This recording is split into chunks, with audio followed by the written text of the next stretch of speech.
Well, we're going to find out now exactly about the election bill, of course, that's been going through Tynwald. That was under, of course, Chris Thomas, but that is now changing. But one of the things that really stood out when I was listening to it going through was about people having a declared interest and before they actually even stand as an MHK. Julie Edge is joining us. Now, you were very adamant about this, weren't you, about making sure that people declared everything before they actually stood? Because I know they once they're in, they have to sign the register, and we heard that from David Ashford yesterday. But why were you so keen? I'm just very aware, Paul, that a number of people state that they don't feel it's right, that they're not aware of everybody's I suppose their interests, and that still needs to be defined in the regulation. This is the election bill that's going through. So as long as this clause is in there, it can be defined as to what the declaration is. But I don't see why it shouldn't be anything different to what you have to declare in Tynwald after you've been elected. If you have to do it afterwards, why not do it before? Well, you heard David Ashford saying it surely shouldn't matter. More people would want to come forward, and this could potentially put people off standing. Yes, and I get that view, and but to me, the public wants politicians who they know what they're voting for when they vote for them, and that's quite often we hear after an election, that they've got themselves in there for certain interest. It could even just be political party interest. Obviously we don't have a political parties thing on the Isle of Man, but it could be Green Party, it could be Liberal Bannon, it could be Conservatives.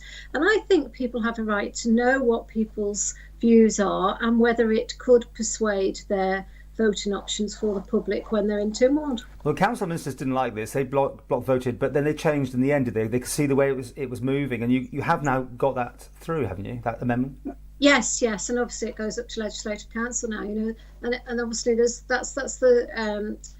been a few that the Council of Ministers have been defeated on lately, within the emergency powers as well. So I couldn't understand why they wouldn't be for greater transparency. This is an administration, and we have a Chief Minister that stands up regularly saying I want to be a transparent and open government. Well, I think moving this forward is a way of transparency for the electorate, for the public when they're electing an individual, to make sure that they fully understand what that individual is about. And can you give us an example? Is there anything from this last administration, people that came on board that had or didn't sign up the correct information they wanted? Any there? Yeah, no, I don't. It's not that nobody's won't have signed up to anything, because they didn't have to initially. But I think that once you're inside Tynwald, you do see people's views, and obviously manifestos represent an individual and should represent an individual. But it's clear that obviously there's alliances. You have to get alliances within Tynwald to try and get things through. And I just feel it's far more transparent from the outset that declaration of interest that you have to do as soon as you're elected as a Member of Parliament, you should have to do it before. Okay. Well, just to finish with, you mentioned there the Council of Ministers being defeated on a few things recently. Do you think there's a tide change going on? And certainly the Legislative Council seem to be voting quite often against that, aren't they, at the moment? Yes, they are.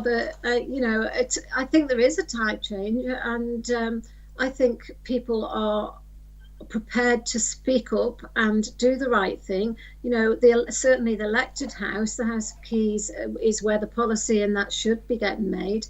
But it is clear that the Legislative Council have gone against on a few occasions, which has caused the defeat. I'm really disappointed, really, that for Minister Thomas, it was a pre-declared position for him, and I'm aware on other votes that ministers have gone against, and it wasn't a pre-declared position. You don't think he should have gone then? Pardon? You don't think he should have gone, being sacked? Well, it was certainly clear in his manifesto that he had a pre-declared position on planning. So I'm unsure really as to why it applies to some and not all. And perhaps that's what we're now beginning to see, that no matter what your pre-declared position, I had a similar situation on the post office, Paul, with, Minister Crageen. He said he had a pre-declared position. I've checked his manifesto and I can't see where that pre-declared position is. Right. So, what, can you do anything about that? I mean, well, no, but I think it's, I think what we need is to make sure that the Council of Ministers is operating equally. And I think this is an example where perhaps they haven't operated in a fair manner. Although Minister Thomas was very aware that that could be the situation, but I think he does seem to have been surprised by it, because he did have that pre-declared position. So finally, though, back to what you were putting down, the wording wasn't accepted by everyone. I think Chris Robert Shaw was one, for instance, wasn't he? Didn't like it. That's right. Chris Robert Shaw had concerns about the wording. It was drafted by the drafter who'd done the whole bill. So I'm sure if there is anything that needs to be changed there, that's hopefully something that LegCo can pick up.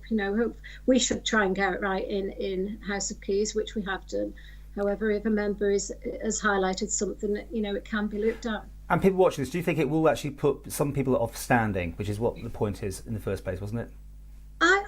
I don't feel it should, Paul, because why would you not want the people that you're going to represent knowing what your interests are? I really do not see it being a problem. And so many times we hear from the public, that once they're in there, but I think this will give the public a good, clear understanding of the individual they're supporting from the outset.